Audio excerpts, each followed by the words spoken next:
Kapuso, trabaho naman kag paginawi sa Canlaon City nagapabilin nga normal sa piyaksang deklarasyon sa State of Calamity. Samtang, Jemmy Kapuso Foundation nagdulong na sang bulig sa mga apektado naton nga mga kapuso. Nakatutok Aileen Pedreso.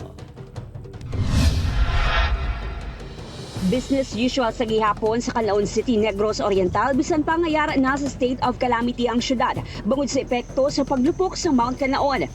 Sa bagsakan sang banwa, talalupang doon nga normal ang baligyanay kag baklanay sa mga produkto nga utan. Wala man nagpasakas ang presyo ang mga manubaligya. Padayon ra. Padayon mo.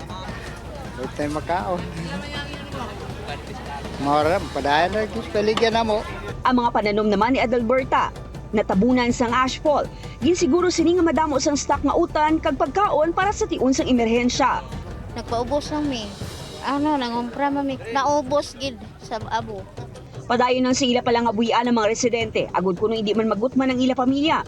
Samtang makita ng kalipay sa nawong sang pila ka mga evacuees matapos nakabaton sang bulig halin sa Jemmy Kapuso Foundation.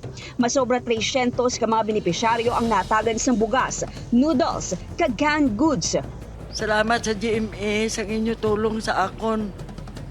Salamat gid nga madamo. Sa amon sang kalamidad kinanglan gid namon sang amon nga bulig. Damo gid nga salamat GMA.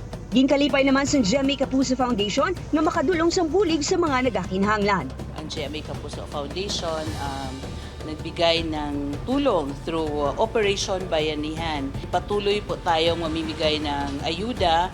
Upod Geruel Banggoy, Aileen Pedreso, One Western Visayas.